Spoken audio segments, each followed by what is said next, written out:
Hello student, do you know what is heat wave and why is heat wave so severe now in these days? My name is Silesh Kumar and today we are going to discuss the concept of the heat waves and urban heat island. ये हम discuss करने का मतलब यही है कि GS उसके अलावा हर व्यक्ति से आप सुन रहे होंगे कि हीट वेव बहुत ज़्यादा बढ़ गई है, या फिर दूसरे शब्दों में कहें कि गर्मी बहुत ज़्यादा बढ़ गई है। उसकी वजह से शहरी एरिया में टेम्परेचर बहुत ज़्यादा हो गया है, तो शहरी एरिया में टेम्परेचर बढ़ने की वजह से गर्मी बढ़ गई है। तो यहाँ पे हम पढ़ेंगे कि हीट वेव्स क्या होती हैं और अर्बन हीट आइलैंड क्या होते हैं। तो let discuss heat waves and urban heat island. तो इसमें हमारा कॉन्टेक्स्ट क्या रहेगा, इसमें हमें पढ़ना क्या है, इसमें पहले हम ये देख लेते हैं कि पहले हमें देखना है कि व्हाट इज़ हीट वेव्स क्या होती हैं, जनरल कॉन्सेप्ट की हीट वेव्स क्या होती हैं, how to define the heat waves. Then India में हीट वेव्स को कैसे डिफाइन करता है IMD, Indian meteorological department. IMD India में किस पैरामीटर पर हीट वेव को डिफाइन करता है। तो we will see the parameter of the IMD regarding the measurement of the heat waves. Then what are the pattern of the heat waves. Heat wave का pattern क्या होता है India में, कि देखा गया है कि पैटर्न हर ईयर चेंज होता है इसका, कि कभी मार्च में आ जाता है, कभी अप्रैल में आ जाता है, कभी मई जून के आसपास आता है। और जैसे राजस्थान और जो हिंदी बेल्ट वाला एरिया, उसके अलावा ये कोस्टल एरिया जैसे गोवा महाराष्ट्र में भी इसका बहुत ज़्यादा देखने को मिल रहा है। तो we will discuss the pattern of the heat wave. Then factor behind the increase of the heat waves, कि भारत में जो हीट वेव दिनों दिन बढ़ती जा रही है, या कहें कि हर year to year heat waves का प्रकोप बढ़ता चला जा रहा है, तो उसके फैक्टर क्या है वो भी पढ़ेंगे। देन देखेंगे कि impact of the heat wave का इम्पैक्ट क्या होता है, हेल्थ पे इम्पैक्ट क्या होता है, सोसाइटी पे इम्पैक्ट क्या होता है, लेबर क्लासेस पे इम्पैक्ट क्या होता है, और वनरेबल सेक्शन ऑफ सोसाइटी पे इम्पैक्ट क्या होता है। उसके अलावा हम बहुत सारे पैरामीटर देखेंगे कहाँ कहाँ इम्पैक्ट पड़ता है इसका। फिर देखेंगे कि हीट वेव के चैलेंजेस क्या है, चैलेंजेस इन द सेंस कि हम हीट वेव को टैकल क्यों नहीं कर पा रहे हैं, गवर्नमेंट के पास ऐसे चैलेंजेस क्या है कि हीट वेव को हम उसको टैकल नहीं कर पा रहे हैं। Then what are the step taken by the government ने अब तक 2015 से लेकर 2025 के बीच जो भी स्टेप लिए हैं, वो कौन कौन से स्टेप लिए हैं और कितना उन्होंने हीट वेव को टैकल कर पाए, वो भी हम देखेंगे। Then need of the hour, कि अभी करना क्या चाहिए, what should be the strategy to counter और to control the heat waves. Heat wave को काउंटर करने के लिए हमारे पास क्या स्ट्रेटजी होनी चाहिए। और एक मेंस के रिगार्डिंग एक क्वेश्चन फॉर्मेशन देखेंगे।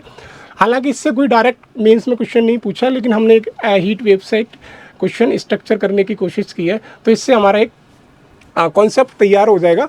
और मुझे लगता है कि इतना पढ़ने के बाद हमारे दिमाग में ऐसा कोई नहीं बचेगा कि हम हीट वेव को ना समझ पाएँ। पीटी चाहे मेंस में हम आराम से कोई भी क्वेश्चन को टैकल कर सकते हैं। तो अब एक चीज़ देखनी है हमें कि हीट वेव्स मैंने क्या किया है,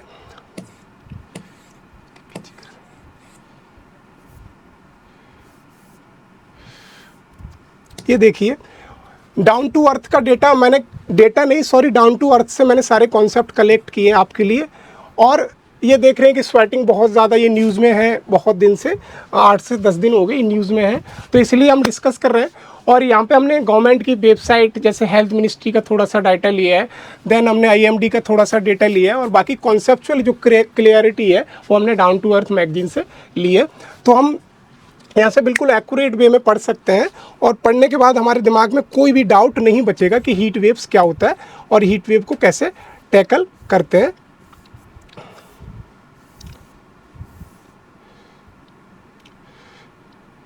टेबल ऑफ कंटेंट के बाद हम पहले आ जाते हैं कि व्हाट इज़ हीट वेव्स। पहले हमें समझना है कि हीट वेव्स होती क्या है, हीट वेव की डेफिनेशन होती क्या है।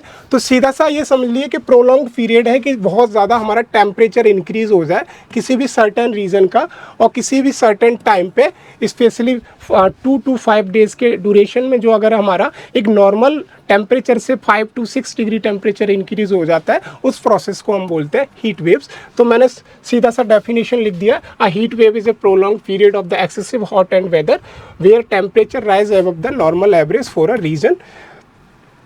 ये हीट वेव की जनरल डेफिनेशन है, लेकिन हम हीट वेव की डेफिनेशन लिखेंगे, थोड़ा आईएमडी का डेटा डालेंगे।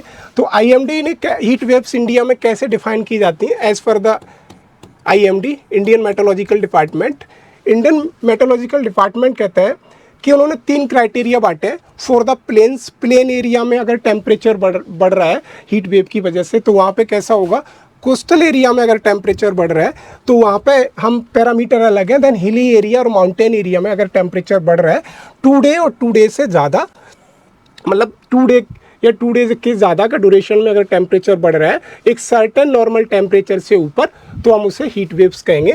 तो उन्होंने प्लेन एरिया का बोला है कि 40% से ज़्यादा अगर टेम्परेचर बढ़ रहा है किसी भी प्लेन एरिया का, तो then the area should be considered under the heat waves. Heat waves मानी जाएगी। अगर कोस्टल एरिया का टेम्परेचर, मान लीजिए कोस्टल एरिया, मान लीजिए गोवा, महाराष्ट्र, कर्नाटका, कोस्टल एरिया का टेम्परेचर 37 डिग्री या 37 डिग्री से ज़्यादा बढ़ रहा है 2 और 5 डेज के ड्यूरेशन में, then condition should be considered as a heat waves. Then hilly area, mountain area की बात करें तो वहाँ पे 30 डिग्री या 30 डिग्री नॉर्मल टेम्परेचर, 30 डिग्री से ज़्यादा अगर टेम्परेचर बढ़ रहा है तो हम उसे कंसिडर करेंगे हीट वेव्स हिली एरिया में। देन एक टेम्परेचर का डिपार्चर कितना होना चाहिए नॉर्मल टेम्परेचर से, तो उसका भी डेटा आईएमडी ने क्या दिया है कि अगर हमारा नॉर्मल हीट वेव है, जिसे हम नॉर्मल हीट वेव बोलते हैं, तो नॉर्मल टेम्परेचर से हमारा 4.5 से 6 डिग्री या मान लीजिए 4 to 6 डिग्री के बीच में टेम्परेचर बढ़ जाता है, तो देन उसे हम कहेंगे this is the condition of the normal heat waves. ये नॉर्मल हीट वेव की कंडीशन है जब हमारा किसी भी एरिया का नॉर्मल टेम्परेचर से 4 से 5 डिग्री सेल्सियस टेम्परेचर बढ़ जाता है, तो हम उसे बोलेंगे normal heat waves. Then severe heat waves क्या होती हैं? सीवियर हीट वेव्स का मतलब हुआ कि अगर हमारा टेम्परेचर 40 डिग्री, 37 डिग्री या 30 डिग्री नॉर्मल टेम्परेचर से 6 डिग्री या 6 डिग्री से ज़्यादा विद इन 2 to 5 डेज़ के बीच में अगर हमारा टेम्परेचर बढ़ जाता है तो हम उन्हें बोलेंगे सीवियर हीट वेव्स। तो अगर हमें डेफिनेशन लिखनी है तो थोड़ा आईएमडी का डाटा और ये वाली को मिक्स करके हम इंडियन के पर्सपेक्टिव में हम हमारे हीट वेव की डेफिनेशन लिख देंगे। देन दूसरा है हमारा कि status of the heat wave in India. Heat wave में इंडिया की कंडीशन कैसी है?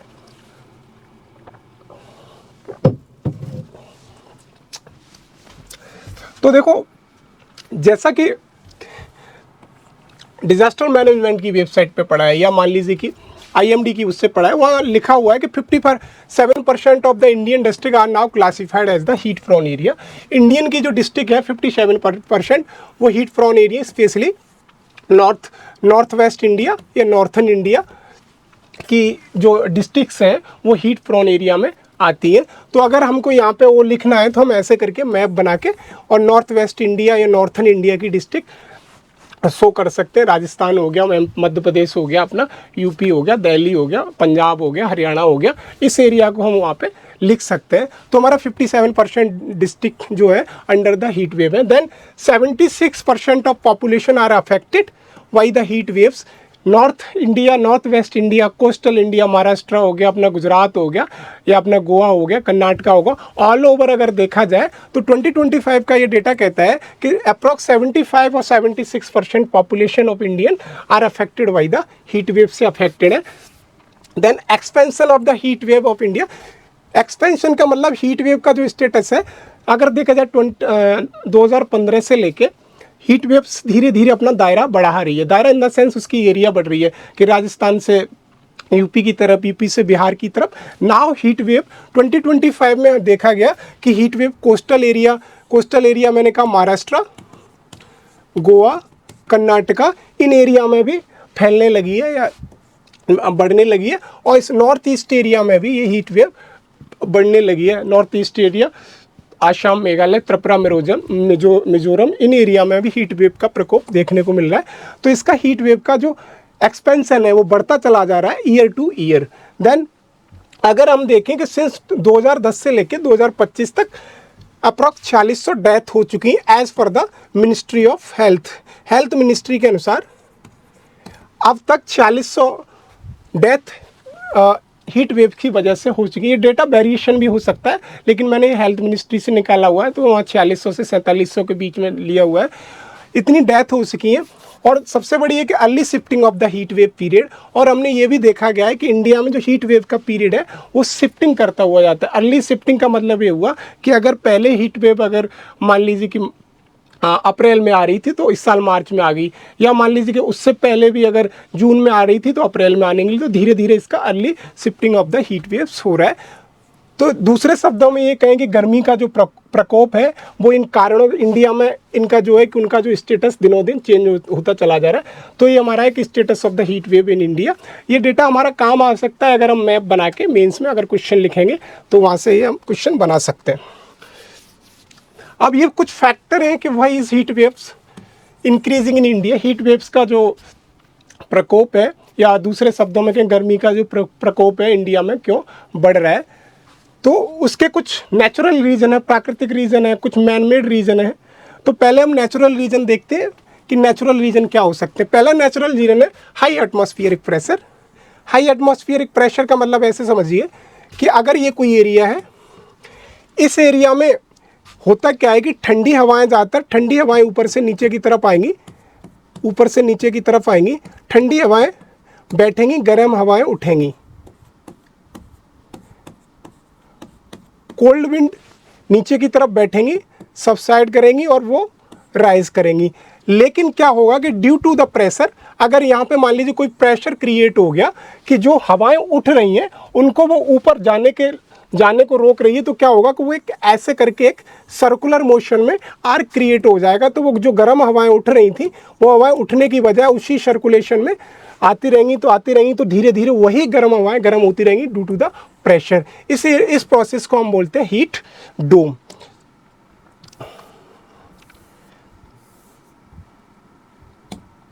ये देखो, मैं कह रहा हूं कि पहली कंडीशन क्या हुआ कि एक मास या एयर का वो कोशिश कर रहा है, ठंडी हवाएं बैठने के बाद वो क्या कर रहा है, कोशिश कर रहा है कि ठंडी हवाएं जैसे ही बैठ रही हैं इस एरिया में, बैठने के बाद क्या होगा कि वो यहाँ पे आके गर्म होगी due to the infrared radiation, या मान ली अर्थ की हीट की वजह से वो गर्म होंगी। गर्म होने के बाद वो धीरे धीरे यहाँ से उठेंगी। उठने के बाद क्या होगा, एक लिमिट के बाद उन्हें एक प्रेशर की एक पूरा आर्क बन जाएगा। जब प्रेशर का मतलब ऊपर से एक दबाव पड़ रहा है विंड पे, तो वो विंड ऊपर की तरफ नहीं जा पा रही है, तो वो फिर वहीं से वहाँ पे एक सर्कुलर मोशन वहीं की वहीं चलती रहेंगी। तो इस प्रोसेस को हमने बोला प्रेशर। तो इस एरिया को हमने बोला हीट डोम। ऐसे ही कि high pressure in the atmosphere push the warm air down. Atmosphere का जो प्रेशर है वो एयर को ऊपर तक जाने नहीं दे रहा है कि उतना मौका मिले कि ऊपर जाके वो ठंडी हो पाए। उसी एक सर्टेन सर्कुलर मोशन में उसे घुमा रहा है, तो उससे क्या हो रहा है कि टेम्परेचर बहुत ज़्यादा बढ़ता चला जा रहा है। तो that is creating the heat waves. Heat wave बन रही है और इस प्रोसेस को हमने बोला हीट डोम। एक डोम जैसा स्ट्रक्चर बन गया कि एक सर्टेन एरिया में, तो इस प्रोसेस को हमने बोला हीट डोम। ये कॉज ऑफ हीट वेव है due to the atmospheric pressure की वजह से हीट वेव्स हैं कि प्रेशर वही हवाएं देखो बैठ रही हैं एक सर्टेन एरिया के बाद फिर जा रही हैं, फिर वो ऊपर तक नहीं जा पा रही, फिर वहीं की वहीं फिट वेट जा रही, तो उनका एक सर्कुलेशन ऐसे क्रिएट हो रहा है। तो हम कह सकते हैं कि हीट डोम का भी कॉन्सेप्ट कहीं ना कहीं हीट वेव्स को बढ़ावा देने में काम करता है। तो पहला हाई एटमॉस्फेरिक प्रेशर, एटमॉस्फेयर में प्रेशर बहुत ज़्यादा है due to the natural process भी होती है, ह्यूमन मैन मेड प्रोसेस भी होती है, ग्लोबल वार्मिंग उसकी वजह से। तो इस प्रोसेस को हमने बोला heat dome. Then climate variability. Climate variability का मतलब ये हुआ कि वेरिएशन ऑफ द क्लाइमेट। हर ईयर क्लाइमेट का वेरिएशन होता रहता है। एल निनो आ गया, ला निनो आ गया, एल निनो मोडोकी आ गया। अभी एक नया शब्द सुनने को मिल रहा है कि सुपर एल निनो आ रहा है। तो उसकी वजह से क्या होता है कि अगर मान ली एल निनो आ गया, तो एल निनो आ गया तो उससे क्या होगा, इंडिया में ड्रॉट कंडीशन बन जाएगी, बारिश कम होगी। ला निनो आ गया तो एकदम से बहुत ज़्यादा बारिश हो जाएगी। अब बताया जा रहा है कि सुपर एल निनो होगा तो उससे ज़्यादा 1968 में जो इंडिया में ड्रॉट की कंडीशन हुई थी वैसी ड्रॉट की कंडीशन हो जाएगी। तो क्लाइमेट में बहुत ज़्यादा वेरिएबिलिटी हो जाएगी। तो ड्रॉट अगर बन जाएगा तो मॉइस्चर कम हो जाएगी एरिया की। अगर मॉइस्चर कम हो जाएगी तो रेडिएशन, हमारी जो अर्थ है वो बहुत ज़्यादा गर्म हो जाएगी। तो due to the climate variation specially the El Nino और सुपर एल निनो हमारा क्या होता है कि हीट वेव्स बढ़ने का मौका मिलता है। Then drought and dry condition. Drought and dry condition का जो मैंने पहले बताया कि अगर ड्रॉट है, सूखा पड़ जा रही है, तो सूखा पड़ने से क्या होगा कि सोलर रेडिएशन आएगी। सोलर रेडिएशन आएगी तो अर्थ को बहुत छोटे से समय में वो अर्थ को बहुत ज़्यादा हीट कर देगी। तो इंफ्रारेड रेडिएशन बहुत ज़्यादा निकलेगी। अगर उस एरिया मान लीजिए मॉइस्चर होता तो वो मॉइस्चर की वजह से क्या होता कि जितना उस टाइम पे हीट हो रहा था उतना हीट नहीं होता, लेकिन ड्यू टू द ड्रॉट वो एरिया बहुत ज़्यादा हॉट हो जाएगी, जिसकी वजह से इंफ्रारेड रेडिएशन या हीट वेव्स निकलना शुरू हो जाएंगी।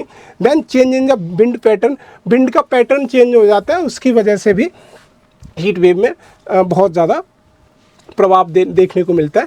ज्योग्राफी एंड टोपोग्राफी से भी फ़र्क पड़ता है। ज्योग्राफी एंड टोपोग्राफी का मतलब समझिए, जैसे मैंने बताया कि प्लेन एरिया, अगर मान लीजिए कि हिली एरिया में रह रहे हैं, तो हिली एरिया में क्या होता है कि माउंटेन के साथ वहाँ पे कैनोपी बहुत ज़्यादा होती है। कैनोपी इन द सेंस पेड़ बहुत ज़्यादा होते हैं, तो अगर ऊपर से कोई रेडिएशन आता है, सन की रेडिएशन आता है, तो वहीं की वहीं एब्जॉर्ब कर लेती है या फिर उसको वापस रिफ्लेक्ट कर देती है। तो उसकी वजह से क्या होता है कि हिली एरिया का temperature as compare to plain area low रहता है। तो टोपोग्राफी और ज्योग्राफी भी मेंटेन रहती है। या मान लीजिए राजस्थान में सिर्फ माउंटेन ही है, वहाँ पे कोई भी वेजिटेशन नहीं है, पेड़ नहीं है, तो राजस्थान की एरिया में, माउंटेन एरिया में क्या होगा कि वहाँ पे अगर रेडिएशन आएगा तो रेडिएशन की जो पेनिट्रेशन है बहुत ज़्यादा बढ़ जाएगी, तो उसकी वजह से बहुत ज़्यादा वार्म अप हो जाएगी माउंटेन एरिया, तो हमारी हीट वेव्स की प्रोबेबिलिटी वहाँ से बढ़ जाएगी। ये हमारे नेचुरल रीज़न है।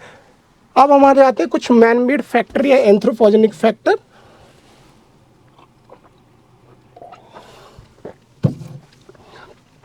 एंथ्रोपोजेनिक फैक्टर, मान लीजिए man made factor, man made, एक मिनट,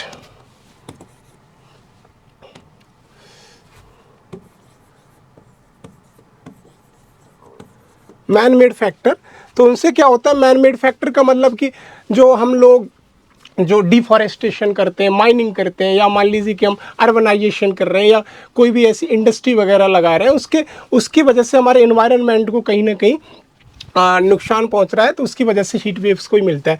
जैसे पहला है कि डिफॉरेस्टेशन एंड इंडस्ट्रियलाइजेशन।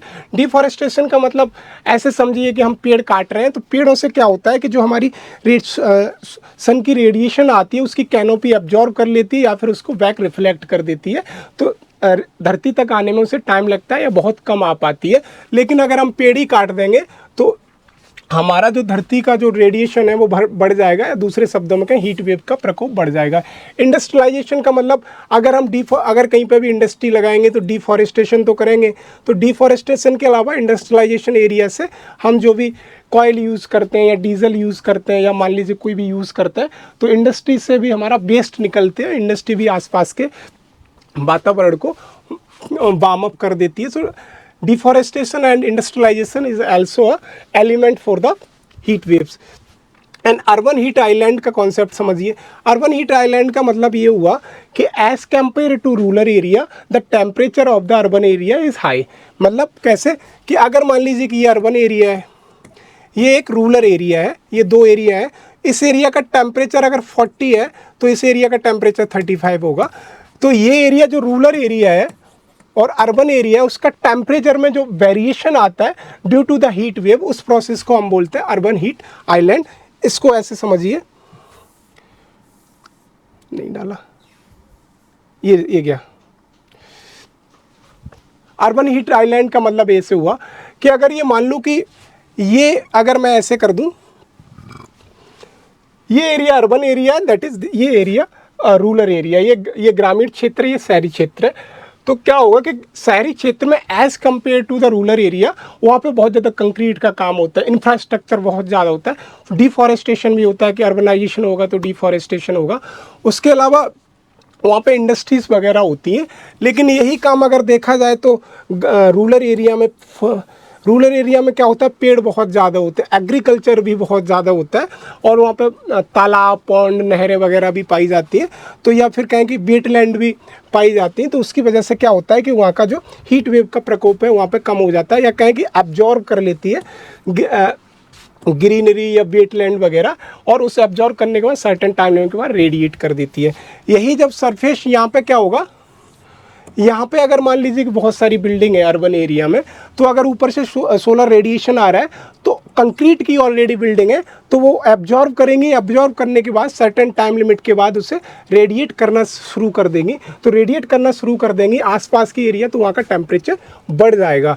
ऐसे ही रेडिएट बहुत कम करती है, less cooling from the evaporation and the plant transpiration.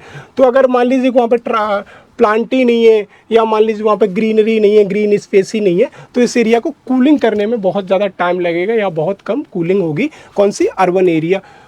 अगर यही चीज़ अगर रूरल एरिया में हो रही है कि वहाँ से सोलर रेडिएशन आ रही है, तो वहाँ पे पॉन्ड है, एग्रीकल्चर है, तो वहाँ पे वो एब्जॉर्ब कर रही है, लेकिन कूलिंग भी बहुत जल्दी कर रही है as compare to the urban area. तो अर्बन हीट आइलैंड का मतलब हुआ कि एक ऐसी प्रोसेस है कि इस प्रोसेस में क्या होता है कि the temperature of the urban area as compare to the rural area is high, और हम उसको ऐसे करके एक छोटा सा ऐसी बिल्डिंग बना के रूरल एरिया बना के लिख सकते हैं अगर उसमें आए तो ये हमारा अर्बन हीट आइलैंड का कॉन्सेप्ट।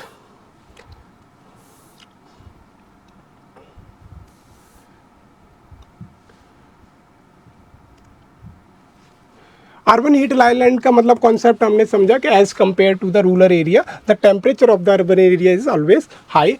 तो इसकी वजह से क्या होगा कि अर्बन एरिया में हीट वेव्स का वो बहुत ज़्यादा होगा। तो हम कह सकते हैं कि urbanization also lead to heat waves. और अगर ज़्यादा अर्बनाइजेशन हो रहा है, इंडस्ट्रियलाइजेशन हो रहा है, तो वो भी हीट वेव का एक कारण हो सकता है।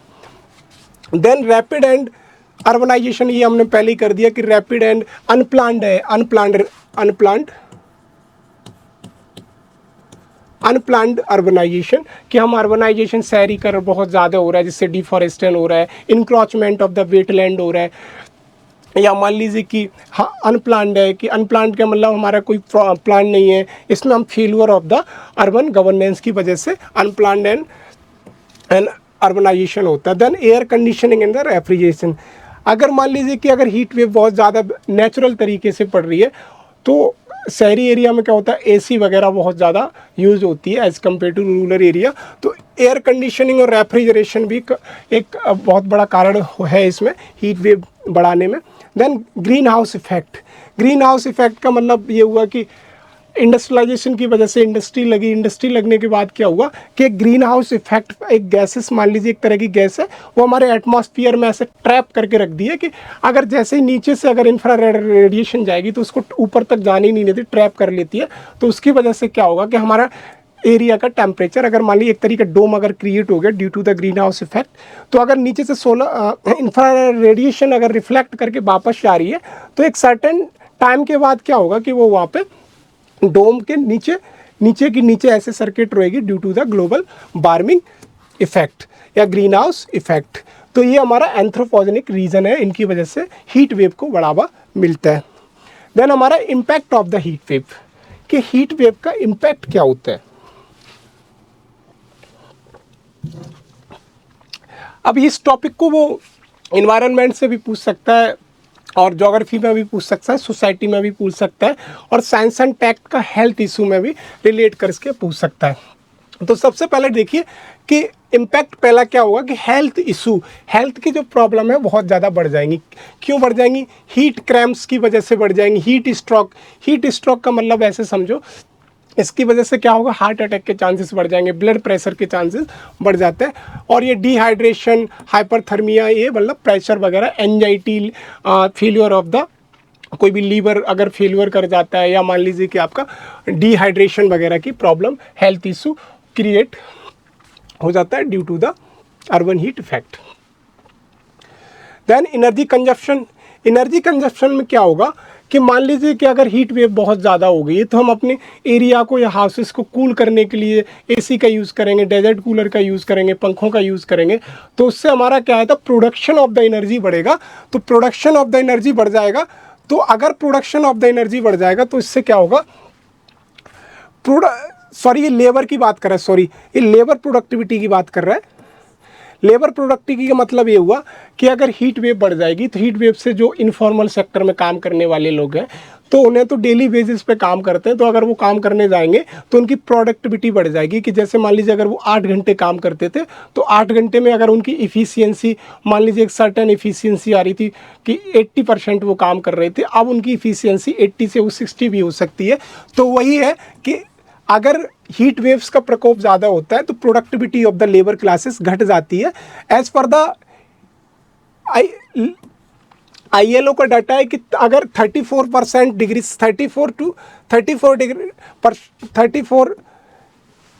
डिग्री सेल्सियस अगर टेम्परेचर बढ़ जाता है किसी भी एरिया का, तो वहाँ पे 50% प्रोडक्टिविटी ऑफ द लेबर घट जाती है। मतलब ये हुआ कि अगर किसी एरिया का टेम्परेचर 35 डिग्री से एबव चला जाता है, तो वहाँ पे जो इनफॉर्मल सेक्टर के इंफ्रास्ट्रक्चर में काम करने वाले अनस्किल्ड लेबर या गांव में काम करने वाली जो लेबर क्लासेस है, उनका जो इफिशियंसी होती है काम करने की, प्रोडक्टिविटी होती है, अप्रॉक्स 50% तक घट जाती है। देन वाटर डिमांड, अगर हीट वेव्स बहुत ज़्यादा हो जाती है, जैसा कि हमने पढ़ा कि 42 डिग्री, अभी भी अगर देखा जाए तो 43 के आसपास टेम्परेचर है, तो अगर हीट वेव बहुत ज़्यादा हो जाती है तो वाटर डिमांड बढ़ेगी। वाटर डिमांड बढ़ेगी तो जो हमारे कावेरी वाटर डिस्प्यूट है और महानदी वाटर डिस्प्यूट है, तो स्टेट और स्टेट में वाटर डिस्प्यूट के चांसेस बढ़ जाएंगे। तो ये centre state to state relation का भी यहाँ से कॉन्सेप्ट हमको देखने मिल जाएगा हीट वेव की वजह से, जिसे हम हॉरिजेंटल या कम्पिटिटिव फेडरलिज्म या हॉरिजेंटल फेडरलिज्म से भी रिलेट कर सकते हैं। Then social equity and climate change. Social equity का मतलब ऐसे समझो कि हीट वेव्स की वजह से सबसे ज़्यादा इम्पैक्ट किस पे पड़ेगा? इम्पैक्ट पड़ेगा सबसे ज़्यादा वल्नरेबल सेक्शन, जैसे प्रेग्नेंट वुमेन हो गई, महिलाएँ हो गई, ओल्ड एज महिलाएँ हो गई, या डिसेबल्ड लोग हो गए, चिल्ड्रन हो गए, जो वल्नरेबल सेक्शन ऑफ सोसाइटी या मान ली स्लम्स वगैरह हो गए, उन पे सबसे ज़्यादा इम्पैक्ट पड़ेगा। तो social equity and climate justice का भी इशू यहाँ से देखने को मिलेगा। क्लाइमेट जस्टिस का मतलब ऐसे हुआ कि क्लाइमेट चेंज की वजह से या हीट वेव्स की वजह से उनको बहुत ज़्यादा लॉस हो रहा है। Then food security. Food security का मतलब ये हुआ कि फूड सिक्योरिटी अगर हीट वेव्स बढ़ जाती है तो उसकी वजह से क्या होगा कि एग्रीकल्चर सेक्टर में प्रोडक्टिविटी कम हो जाएगी हीट वेव्स की वजह से। क्योंकि जो अगर मान लीजिए फसल का पकने का टाइम तीन मंथ है, एक सर्टेन टेम्परेचर, जैसे गेहूं की सब फसल का टाइम 2 से 3 मंथ होता है, एक सर्टेन टेम्परेचर मेंटेन करके रखना पड़ता है। उसके बाद अगर वो टेम्परेचर बढ़ जाता है तो उससे क्या होगा कि उसके जो दाने वो फूट जाएंगे या टूट जाएंगे, उसकी वजह से हमारा प्रोडक्टिविटी भी घट जाएगी। तो एग्रीकल्चर का प्रोडक्शन हमें कम देखने को मिलेगा, तो फूड सिक्योरिटी हमारी डिक्रीज हो जाएगी, लो एग्रीकल्चर प्रोडक्टिविटी हो जाएगी due to the heat waves. Then climate resilience affected. Climate resilience का अफेक्टेड का मतलब ये हुआ कि हमारे जो सस्टेनेबल डेवलपमेंट के गोल्स हैं, जैसे 8 गोल है या हमारा 13 है कि सस्टेनेबल डेवलपमेंट क्लाइमेट चेंज के लिए, उस पर भी इम्पैक्ट पड़ेगा। जैसे मान लीजिए SDG हमारा 3rd क्या कहता है? Good health and good wellbeing, health की बात करता है। अगर हम यहाँ पे लिखेंगे तो इसको यहाँ से कनेक्ट कर सकते हैं मेंस में। Then sustainable cities and communities, इसको अर्बनाइजेशन से कनेक्ट कर सकते हैं इस वाले को। क्लीन वाटर एंड सैनिटेशन, हम इसको वाटर डिमांड से कनेक्ट कर सकते हैं। मैंने ये इसीलिए अलग से डाले हुए हैं कि हम इन पॉइंटों को थोड़ा बढ़ा के हम SDG अगर डालेंगे तो हमारे क्वेश्चन लिखने में या क्वेश्चन के दिखने में हमारी एक बहुत अच्छी क्या कह सकते हैं कि इनरिचमेंट हो जाएगा, quality enrichment of the question due to the sustainable development goal के अगर हम पैरामीटर डाल देंगे। देन क्लाइमेट चेंज का हम सस्टेनेबिलिटी से डाल सकते हैं। तो यहाँ पे ये हीट वेव का हमने इम्पैक्ट पढ़ा कि हीट वेव का इम्पैक्ट क्या होता है। अगर आप स्क्रीनशॉट लेना चाहते हैं तो ले सकते हैं।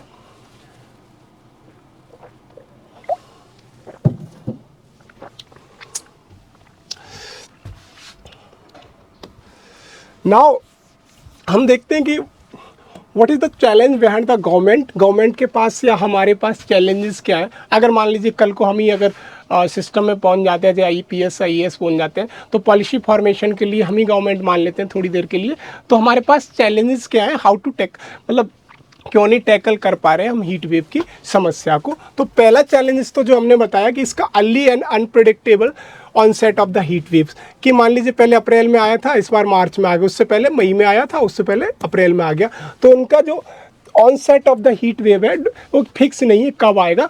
तो ये भी हमारा एक पॉलिसी फॉर्मेशन में एक बहुत बड़ा हर्डल है। देन 10% ट्रैप है, ये ट्रॉप नहीं ट्रैप।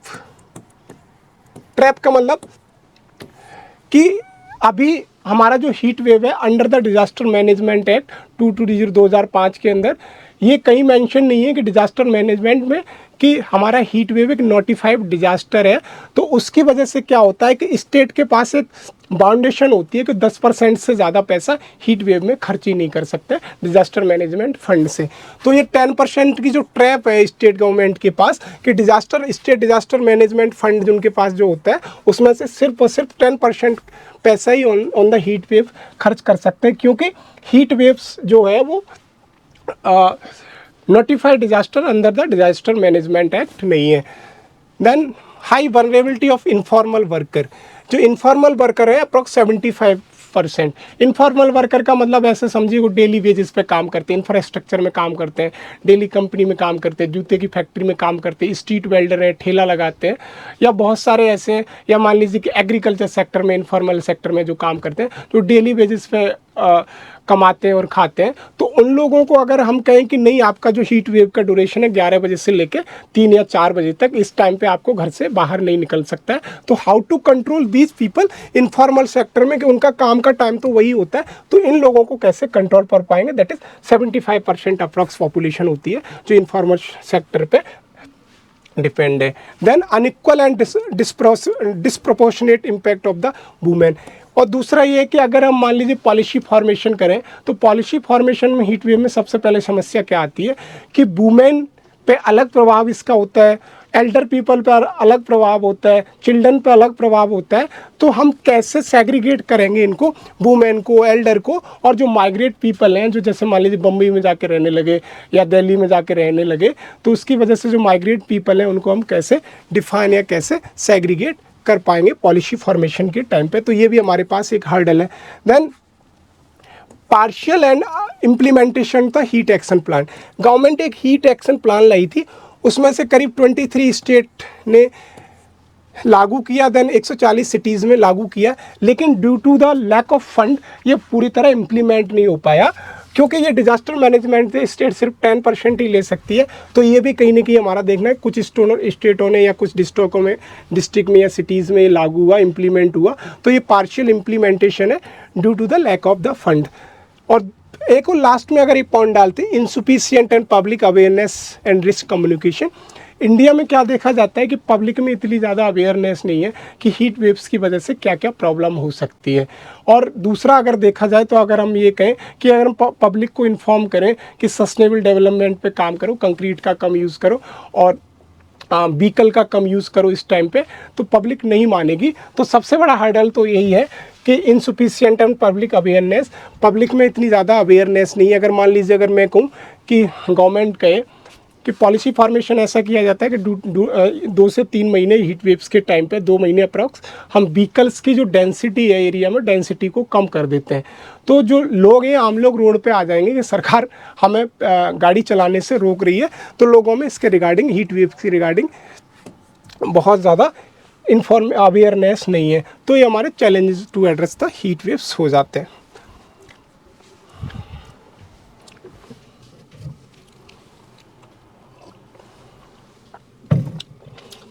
अब देखते हैं कि अब तक सरकार ने क्या क्या एफर्ट डाले हैं, क्या क्या एड्रेस करने के लिए गवर्नमेंट के स्टेप्स हैं जो हीट वेव्स को कंट्रोल कर सकते हैं।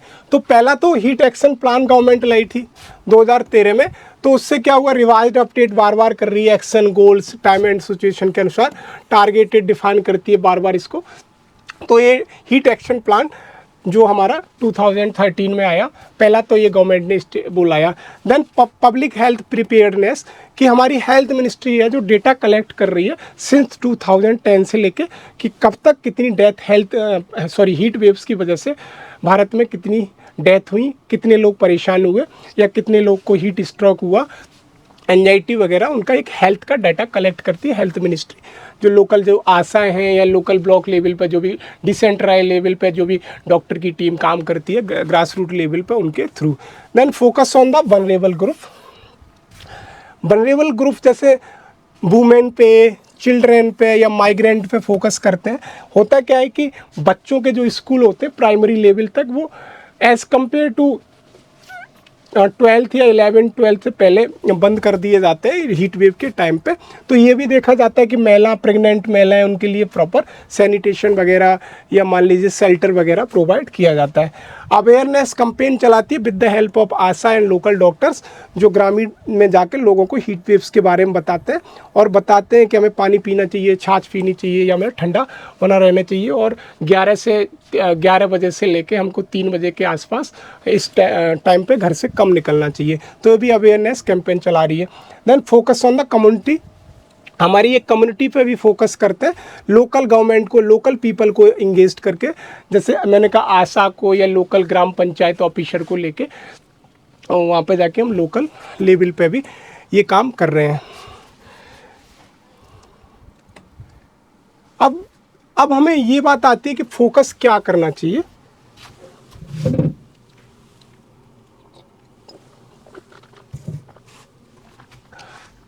फोकस क्या करना चाहिए कि नीड ऑफ द आवर, समय की ज़रूरत क्या है। तो सबसे पहले तो हमें ये 16% नहीं है, 16 फाइनेंस कमीशन की रिकमेंडेशन है। 16 फाइनेंस कमीशन ने क्या कहा है, मोस्ट इंपॉर्टेंट रिकमेंडेशन है उसकी कि जो हीट वेव को notified disaster under the disaster management act declare कर देना चाहिए। तो उस पर जो 10% का ट्रैप है वो हट जाएगा कि state government state disaster management fund से 10% से ज़्यादा पैसा हीट वेव पे खर्च कर पाएंगे। तो most important recommendation of the 16 finance commission regarding the heat waves, तो यहाँ से ये निकल सकता है कि heat wave shall be declared as the notified disaster under the disaster management act. 16 finance commission ने ये किया। फिर हमें क्या करना चाहिए कि हेल्थ इंडेक्स बनाना चाहिए with the help of Indian meteorological department and health ministry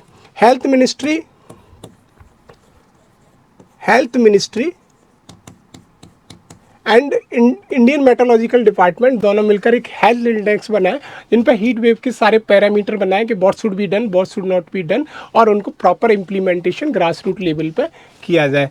then ensure the effective implementation heat action plan, जो हमारा 2013 में आया था उसमें सिर्फ पार्शियली इम्प्लीमेंटेड 23 डिस्ट्रिक्ट में, ये अभी पूरी तरह पार्शियली इम्प्लीमेंट है। तो उसका पूरी तरह 100% इफेक्टिवनेस लाने के लिए हीट एक्शन प्लान पे भी फोकस किया जाए जिससे हीट वेव का प्रकोप कम हो सके।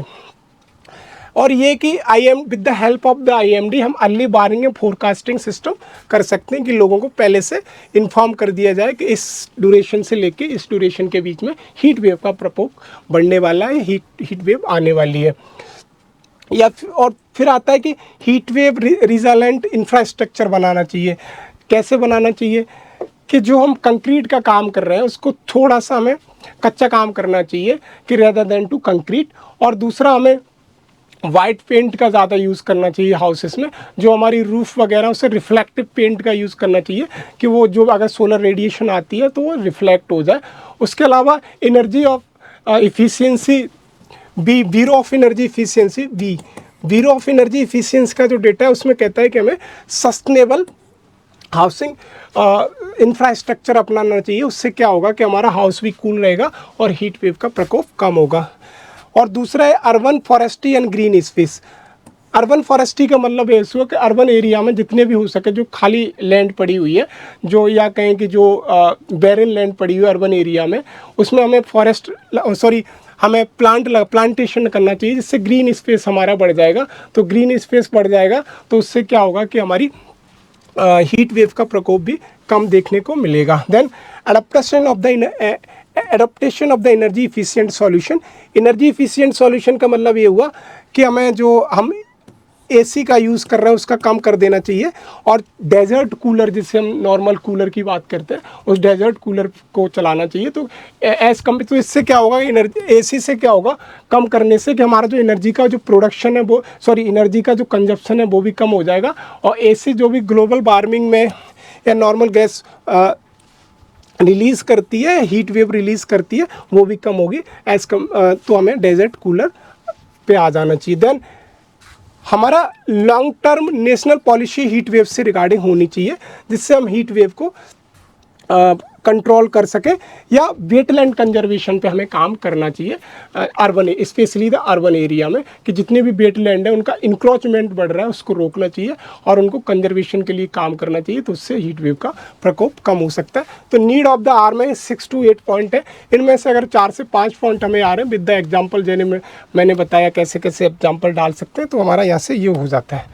देन कुछ वर्ड हैं, ये वर्ड आपको मेंस में काम आएंगे, उसके अलावा पीटी में भी अगर पूछ लेगा कहीं पे भी कि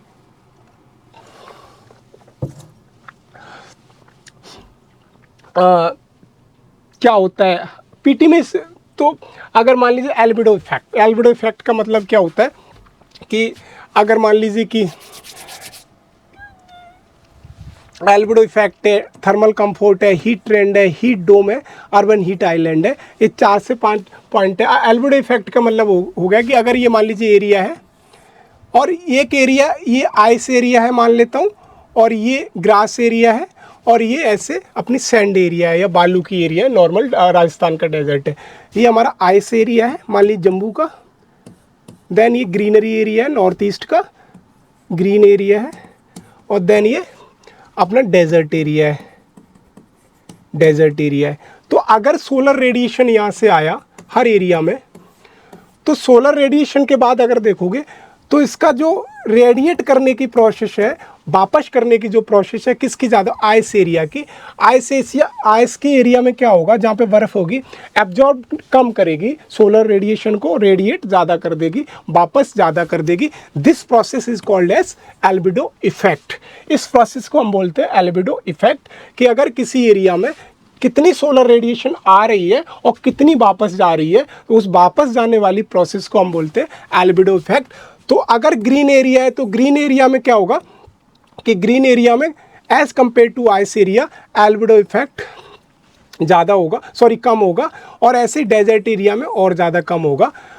तो यहाँ से एक चीज़ समझ में हमें आ रही है कि एल्बिडो इफेक्ट का मतलब ये हुआ कि रेडिएशन, अर्थ के रेडिएशन करने की जो प्रोबेबिलिटी है, सोलर रेडिएशन को वापस करने की जो प्रोबेबिलिटी है कितनी ज़्यादा होगी, उस प्रोसेस को हम बोलते हैं एल्बिडो इफेक्ट। कि फिर आ जाता है थर्मल कंफर्ट। थर्मल कंफर्ट का मतलब जान लीजिए कि टेम्परेचर बढ़ रहा है, उसमें हमें कितना आराम, नॉर्मल सा कॉन्सेप्ट है कि कितना आराम मिल रहा है, एंजाइटी हो रही है, डिहाइड्रेशन हो रहा है। Then heat trend, heat trend का मतलब हीट का जो ट्रेंड है बढ़ता चला जा रहा है सिंस द 2010 से लेके अब तक ट्रेंड बढ़ता चला जा रहा है। तो हीट ट्रेंड ये भी याद रखना कि हीट ट्रेंड क्या होता है। देन हीट डोम हमने पढ़ा, हीट डोम हमने क्या पढ़ा कि अगर ये कोई एरिया है उसमें due to the atmospheric pressure, कि अगर ठंडी हवाएं नीचे की तरफ बैठ गई, बैठने के बाद क्या हो, due to the infrared radiation या अर्थ की टेम्परेचर की वजह से वो गर्म हुई, गर्म होने के बाद कुछ देर चली नीचे, नीचे चलने के बाद जैसे ही वो हवाएं उठेंगी, उसके बाद एटमॉस्फेरिक प्रेशर की वजह से, दबाव की वजह से, वायुमंडलीय दबाव की वजह से क्या होगा, वो उठ नहीं पाएंगी जिससे ऊपर जाके वो ठंडी हो पाए, लेकिन वो वहीं की वहीं एक सर्कुलेशन में आ जाएंगी। इसकी वजह से क्या होगा, वो हवाएं बहुत ज़्यादा गर्म होती जाएंगी, इसकी वजह से एक डोम लाइक स्ट्रक्चर बन जाएगा, किसका, प्रेशर का। उस एरिया को हमने बोला हीट डोम, इस पूरी एरिया को हम बोल रहे हैं heat dome. Urban heat island का हमने समझा कि as compare to the rural area the temperature of the urban area is high, this process is called as urban heat island. ये आप एक बार स्क्रीनशॉट ले सकते हैं।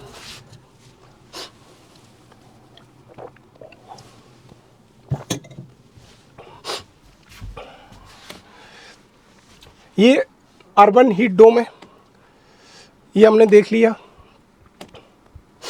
अर्बन हीट आइलैंड, ये मैक्सिमम टेम्परेचर प्लेन का कितना होना चाहिए, सी, जैसे मैंने कहा कि प्लेन के लिए इसका आप स्क्रीनशॉट ले सकते हैं कि ये डेटा आपको मेंस में बहुत ज़्यादा काम आने वाला है, या फिर प्रीलिम्स में यहाँ से क्वेश्चन पूछ सकता है। कितना प्लेन्स के लिए होता है, कितना हिली एरिया के लिए होता है, तो और कितना वेरिएशन होता है, 4 से 5 डिग्री या 6 डिग्री से एबव अगर होता है तो सीवियर हीट वेव में जाता है। तो आप कम से कम ये प्लेन का 40 डिग्री, कोस्टल का 37 डिग्री और हिली एरिया का 30 डिग्री, अगर आपके दिमाग में अगर ये आ रहा होगा कि ये वेरिएशन क्यों है, तो इसका हम अगर हम ज्योग्राफी में पढ़ेंगे तो कोस्टल एरिया की वजह से क्या होता है कि उस एरिया का जो टेम्परेचर होता है as compare to interior area हमेशा कम होता है। तो ये कोस्टल एरिया, हिली एरिया में क्या होता है कि ब्रीज हिल अगर होती है तो सी ब्रीज का जो कॉन्सेप्ट सॉरी बैली ब्रीज का जो कॉन्सेप्ट होता है, वहाँ से क्या होता है, अगर मान लीजिए कि ये अगर बैली है हिल एरिया में, तो यहाँ पे हवाएं ठंडी होगी, ऊपर गर्म होगी, तो ऊपर से नीचे की तरफ अगर हवाएं जाएंगी तो क्या होगा, गर्म हवाएं जाएंगी, नीचे की तरफ ठंडी हवाएं आएंगी। तो यहाँ से हम बैली ब्रीज का कॉन्सेप्ट पढ़ते हैं, और यही सेम कोस्टल एरिया में सी ब्रीज या लैंड ब्रीज का कॉन्सेप्ट पढ़ते हैं। तो वहाँ से हमें पता चलता है कि कोस्टल एरिया का temperature as compare to plain area हमेशा कम होता है। ऐसे हिली एरिया का temperature as compare to the plain area और कोस्टल एरिया हमेशा कम होता है। तो यहाँ से अगर स्टेटमेंट पीटी में अगर वो पास कर दे, अगर ये कॉन्सेप्ट नहीं आएगा कि कोस्टल एरिया का temperature as compare to plain area is low और हाई, या फिर हिली एरिया का टेम्परेचर, तो यहाँ से हमें सी ब्रीज का कॉन्सेप्ट समझ लेना, सी और लैंड ब्रीज का कॉन्सेप्ट समझ लेना है, और बैली ब्रीज का कॉन्सेप्ट या माउंटेन ब्रीज का कॉन्सेप्ट यहाँ से समझ लेना है। और तो यहाँ से हमारा ये कॉन्सेप्ट निकल आएगा, तो पीटी में हमारा यहाँ से क्वेश्चन बन जाएगा। 6 डिग्री से ज़्यादा अगर टेम्परेचर बढ़ जाता है नॉर्मल से, ये नॉर्मल टेम्परेचर है, इससे ज़्यादा अगर टेम्परेचर बढ़ जाता है तो then that is called as a severe heat waves, और ये 4 to 6 के बीच में रहता है, then we called it normal heat waves. तो ये हमारा सीवियर हीट वेव और हीट वेव्स का